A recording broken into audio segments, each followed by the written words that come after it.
एक लड़के जो जिस घटने को अंजाम दिया था, उस घटने को सुनने के बाद पूरे देश हैरान हो गया। सभी के दिल को झकझोर कर रख दिया। जो इस लड़की ने किया था, वो काफ़ी हैरान करने वाला था, क्योंकि उसने सिर्फ़ अपने प्रेमी के लिए अपने ही परिवार के 13 लोगों की हत्या कर दी थी और उसकी हत्या की सारी प्लानिंग भी कर दी थी। आखिर एक लड़की ने सिर्फ़ अपने प्रेमी को पाने के लिए उसने अपने परिवार के पूरे ही सदस्य की मौत के घाट उतार दिया, जो कि इस घटना को सुनने के बाद लोगों को यकीन नहीं हो रहा था कि आखिर ऐसा कैसे हो सकता है और एक लड़की ऐसा कैसे कर सकती है। इस घटना के बारे में जिसने भी सुना वो हैरान हो गया, किसी को भी यकीन नहीं हो रहा था। और जब इस घटना के बारे में लोगों को जानकारी होता है तो उसके पैरों तले से ज़मीन खिसक जाती है, क्योंकि इस लड़की ने जो इस घटने को अंजाम दिया था वो काफ़ी हैरत अंगेज था। लोगों को विश्वास बिल्कुल भी नहीं हो रहा था। नमस्कार दोस्तों, मेरा नाम है सुशील पंडित और आज की जो घटना मैं आपको सुनाऊंगा, इस घटना को सुनने के बाद आपका भी दिल दहल जाएगा। आपको भी यकीन नहीं होगा कि आखिर एक लड़की ऐसा कैसे कर सकती है, वो भी अपने परिवार वाले, अपने माता पिता के साथ, अपने भाई बहन के साथ, अपने भैया भाभी के साथ आखिर इस तरह की घटना कैसे कर सकती है। सिर्फ अपने प्रेमी को पाने के लिए उसने पूरी हदें ही पार कर दी।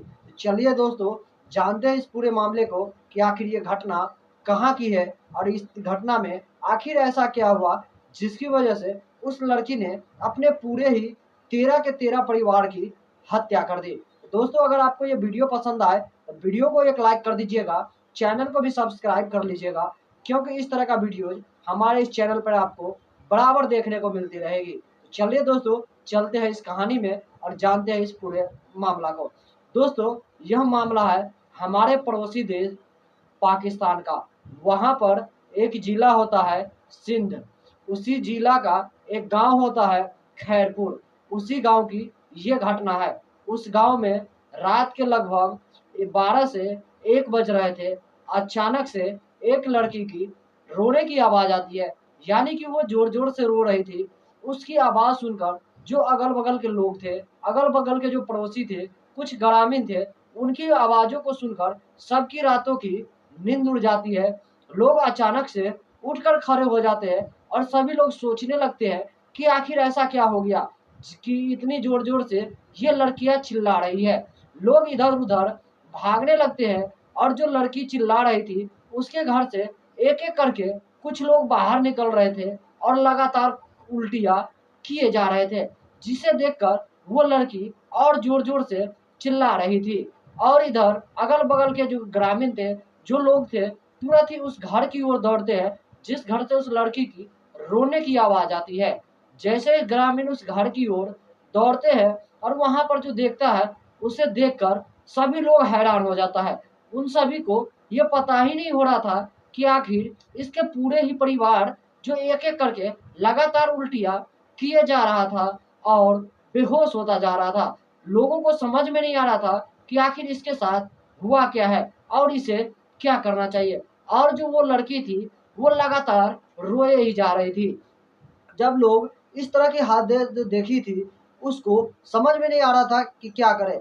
लेकिन कुछ ग्रामीण जो चीज़ उसको मिलता है, जैसे कोई गाड़ी हो, कोई बस हो या कोई टेम्पो हो या कुछ भी, जो सामान उसको उस समय उस रात में मिला, उसी पर उस जो उसके घर के परिवार जो लोग थे, जो कि 13 लोगों लगातार उल्टियाँ कर रहे थे और बेहोश हो रहे थे, उन सभी को वहीं के नज़दीकी सिंध हॉस्पिटल में, सरकारी हॉस्पिटल होता है, उसमें भर्ती कराने के लिए सभी लोग रात में ही उसको लेकर दौड़ पड़ते हैं। लेकिन जब तक हॉस्पिटल पहुँचते ही उसमें से जो 13 का परिवार था, उसमें से 9 लोगों की मौत हो जाती है। बाकी जो 4 व्यक्ति बचते हैं, उसमें से उन सभी की हालत बहुत ही गंभीर होती है, बहुत ही ज़्यादा सीरियस होती है। लेकिन वो लड़की अभी भी रोए जा रही थी। लोगों को ये समझ में नहीं आ रहा था कि आखिर इन सभी की मौत हुई तो हुई कैसे? जब डॉक्टर्स उन चारों मरीजों का जो है ब्लड सैंपल चेक करता है और उसको जो दवा देता है, उसके बाद जो उसको पता चलता है, वो डॉक्टर्स बताते हैं कि इनको फूड पॉइजनिंग हुआ है, यानी कि इनको खाने में कोई जहर मिला है, जिसकी वजह से इन सभी ने लगातार उल्टियाँ की और इसमें से 9 लोगों की मौत हो गई। बाकी 4 लोगों की हालत बहुत ही ज़्यादा गंभीर है। इस घटना को सुनने के बाद जो पाकिस्तान के जो सिंध जिला के जो उस गांव के खैरपुर गांव के जो थाना अध्यक्ष थे, जो डीएसपी एसपी सब थे, इस घटना के बारे में जैसे ही उसको जानकारी मिला, सभी लोग कि सभी के टीमों में खलबली मच गई। सभी लोग हैरान हो गए कि आखिर ऐसा क्या हुआ कि एक ही परिवार के 13 की 13 लोगों की हत्या हो गई। लगातार उसकी जानकारी जुटाने के लिए मौके पर पुलिस पहुंचती है और इस घटना का जायजा लेती है और मुआयना करती है। और जो वो लड़की थी, वो अभी भी सिर्फ लगातार रोए जा रही थी और वो बार बार बेहोश हो जा रही थी। लोगों को ये समझ में नहीं आ रहा था कि आखिर इन सभी को ऐसा क्या हुआ जिसकी वजह से इन सभी की मौत हो गई। जब ये पता चलता है कि इनके खाने में कोई फूड पॉइजनिंग है, यानी इनके खाने में जहर मिलाया गया है, तो लोग ये जानकर हैरान हो गया कि आखिर इसके खाने में जहर किसने मिला दिया, और मिलाया भी होगा तो आखिर वो कौन है जो इसके घर में आता जाता होगा, जिसने इसमें खाने में जहर मिला दिया। लेकिन सभी लोगों को शक उसी लड़की के ऊपर जाता है, जिस लड़की ने जो रो रो कर चिल्ला रही थी। उस लड़की का दरअसल नाम होता है दोस्तों शाइस्ता, और उसकी उम्र लगभग 25 वर्ष होती है, और वो उसी घर के उसी परिवार की मेंबर होती है। यानी कि उन 13 परिवार को छोड़कर मात्र यही एक लड़की शाइस्ता थी जो कि जीवित बची हुई थी, और उस दिन वो खाना भी घर का नहीं खाई हुई थी। लोगों को शक उसी लड़की के ऊपर आता है, पुलिस की भी शक उसी के ऊपर जाता है और शाइस्ता से पूछता है कि आखिर ऐसा क्या हुआ जिसके वजह से एक इस तुम्हारे परिवार में सभी लोगों की मौत हो गई और तुम सिर्फ जीवित बची हो। लेकिन शाइस्ता पहले से ही ठान रखी थी कि वो कुछ भी नहीं बताएगी, और ना ही वो बताती है, और पुलिस को लगातार इधर उधर कई दिनों तक घुमाते रहती है। पुलिस उस घटना के लिए उस जो उस कहानी में जो उस परिवार के साथ हुआ था उसकी पूरी जानकारी जुटाना शुरू करता है। एक एक करके लोगों से सारी जानकारी लेता है, और उस घर की उस खाने के उस किचन की सारे सैंपल्स को भी जांच किया जाता है कि आखिर इस खाने में जहर किस में है। उसके किचन का जो सामान होता है उसको भी सैंपल के लिए भेजा जाता है। खाने पीने का जो सामान होता है उस सभी खाने पीने के सामानों को भी सैंपल के लिए भेजा जाता है। और जब उस सैंपल की जांच की जाती है तो पता चलता है कि उस खाने में भी कोई जहर नहीं है।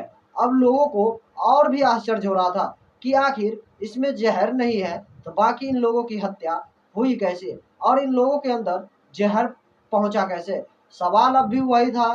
फिर से लोगों को शक वापस उसी लड़की शाइस्ता के ऊपर आता है, और पुलिस का भी शक दोबारा से शाइस्ता के ऊपर आता है, और उससे इस घटना के बारे में फिर से पूछताछ की जाती है। लेकिन शाइस्ता अब भी बताने से इनकार करती है, और वो कहती है इस घटना के बारे में मुझे कुछ भी पता नहीं है और ना ही मैं इसके बारे में कुछ भी जानती हूँ। इतना कहने के बाद शाइस्ता फिर से बेहोश हो जाती है। पुलिस को समझ में नहीं आ रहा था कि आखिर ये मामला है क्या। आखिर एक ही परिवार की इतने सारे लोगों की मौत कैसे हो गई। फिर से पुलिस शाइस्ता के घर पर दोबारा से छानबीन करने जाती है, और वहाँ पर जो भी और कोई सैंपल होता है उसको भी जांच के लिए भेजा जाता है। और एक टिफिन बॉक्स दिखता है, उसमें कुछ रोटियां, यानी कि उसमें जितनी भी रोटियां बनाई गई थी सारी रोटियां खा लिए गए थे। सिर्फ उसमें कुछ रोटी के ही अवशेष, यानी कि कुछ टुकड़े उसमें बचे हुए थे। उस रोटी को भी सैंपल के लिए भेजा जाता है और उस रोटी की भी जांच की जाती है। जब उस रोटी की जांच की जाती है तो पता चलता है कि जो रोटी था उसी रोटी में जहर मिला हुआ था। यानी कि अब ये तो साफ हो गया था कि जहर इस रोटी के माध्यम से सभी लोगों के खाने के साथ उसके शरीर के अंदर गया था, जिसके वजह से उन सभी को लगातार उल्टियाँ हो रही थी, और उन सभी में से 9 लोगों की मौत हो चुकी थी। बाकी 4 लोग की हालत बहुत ही गंभीर थी, और सुबह दूसरे दिन उन चारों की भी मौत हो जाती है। यानी कि उस परिवार के 13 लोगों की मौत हो चुकी थी। लेकिन पुलिस के लिए अब भी सबसे बड़ा सवाल वही था कि आखिर इसके परिवार में पूरे 13 लोगों की मौत हो जाती है, लेकिन वो लड़की अभी भी जीवित है। फिर से उससे सवाल किया जाता है, उससे बार बार पूछा जाता है, लेकिन वो कुछ भी बताने को तैयार नहीं थी। फिर पुलिस अपना दूसरा तरीका अपनाती है और वो अलग अलग लोगों से इधर उधर इस घटना के बारे में जानकारी लेता है, उसके परिवार के बारे में पता लगाता है। तो पता चलता है कि शाइस्ता का एक लड़के के साथ प्रेम प्रसंग चल रहा था। यानी कि शाइस्ता एक लड़के से प्यार कर रहा था, जिस लड़के का नाम आमिर होता है। उस लड़के के साथ शाइस्ता मोबाइल से कई घंटों तक बातें किया करता था, उसके साथ चैटिंग भी किया करता था और शाइस्ता उस लड़के के साथ शादी करना चाहती थी। लेकिन शाइस्ता के परिवार वाले को आमिर जो लड़का था वो बिल्कुल भी पसंद नहीं था और शाइस्ता की शादी उस लड़के से उसके परिवार वाले बिल्कुल भी नहीं करवाना चाहते थे। चाहे उसके माता पिता हो या उसका भैया भाभी हो या कोई भी भाई बहन हो, इस रिश्ते के बिल्कुल ही खिलाफ था। और शाइस्ता का रिश्ता किसी दूसरे जगह उसके माता पिता तय कर देते हैं। लेकिन इस घटना के बारे में, इस मामले के बारे में, जो प्रेम प्रसंग का मामला था, इस मामले में जब पुलिस को जानकारी होती है तो वो फिर से शाइस्ता से जाकर इस घटना के बारे में पूछता है कि तुम्हारा जिस लड़के से प्रेम प्रसंग चल रहा है वो कौन है और आखिर उससे तुम्हारा क्या संबंध है। लेकिन शाइस्ता अब भी इस घटना के बारे में कुछ भी नहीं बताती और वो अभी भी चुप्पी साधे हुई थी। पुलिस को कई दिनों बीत चुके थे, लेकिन इस समस्या का अभी तक इसको कोई भी समाधान नहीं मिला था। और इस मामले में अभी तक ये भी साफ नहीं हो पाया था कि आखिर उस रोटी के अंदर जहर पहुंचा कैसे और उसमें जहर पहुंचाया किसने। पुलिस के लिए ये सबसे बड़ा सवाल था। लेकिन उस आमिर का नाम जैसे ही उसके सामने आता है, उसकी कॉल डिटेल्स निकलवाया जाता है और कॉल डिटेल्स निकलवाने के बाद पता चलता है कि शाइस्ता कई घंटों तक उस लड़के से बातचीत करता था और उससे प्रेम किया करता था। तब जाकर उस पुलिस जो है वहाँ का, वो अपना दूसरा तरीका अपनाता है और वो शाइस्ता से बताता है कि तुमने जो किया है वो तुम्हारा प्रेमी सारा गुनाह कबूल कर लिया है और वो ये सारा बात बता रहा है कि इस घटना के पीछे जो भी है उसमें तुम्हारा हाथ है।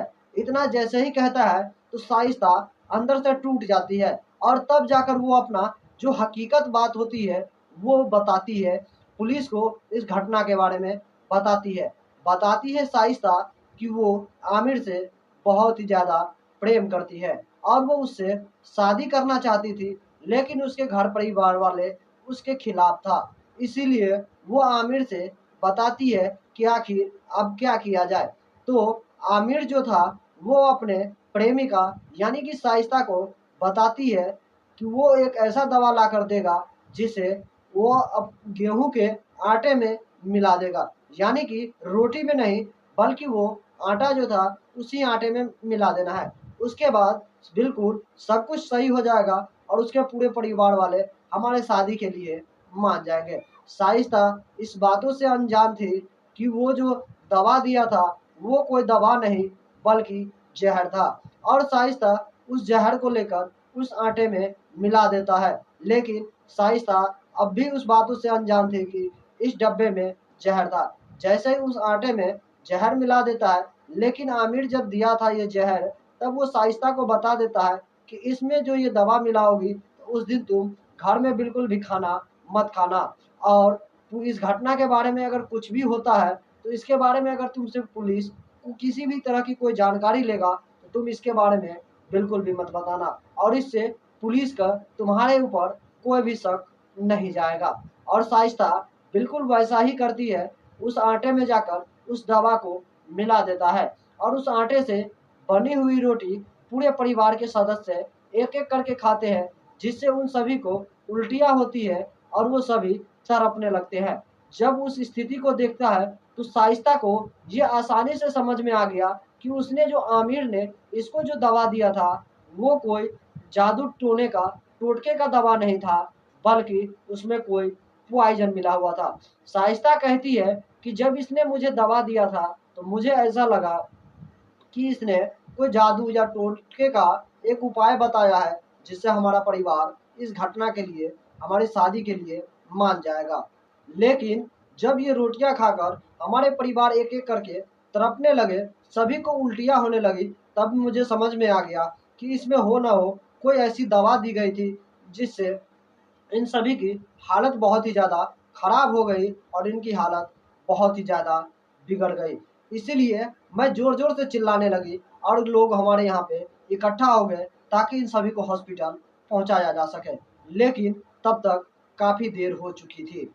ये बात जैसे ही शाइस्ता बताती है, उसके बाद उस आमिर को भी गिरफ्तार कर लिया जाता है। उन दोनों को गिरफ्तार करने के बाद उसको कानूनी कार्रवाई के लिए भेज दिया जाता है। लेकिन इधर इस परिवार के पूरे 13 लोगों की हत्या हो गई, इसलिए उन दोनों को सजाएं फांसी दी जाती है। लेकिन दोस्तों, सबसे बड़ा सवाल अब भी यही था कि एक माता पिता ने जो अपनी बेटी को 20 से 22 साल का प्रेम देता है, वो प्यार भूलकर सिर्फ अपने प्रेमी का प्यार 1 साल, 2 साल या 3 साल के लिए ही अपने पूरी परिवार को छोड़ देता है और उसके साथ इस तरह की घटना को अंजाम देता है, जो कि काफ़ी शर्मसार करने वाला था। एक बेटी के लिए इस तरह की घटना को अंजाम देना काफ़ी ही निंदनीय था। बाकी दोस्तों, इस तरह की घटना को लेकर आप क्या सोचते हैं और आपका क्या विचार है, हमारे कमेंट सेक्शन में कमेंट करके बताइएगा कि इस लड़की ने जो अपने प्रेमी के लिए किया, क्या वो सही था?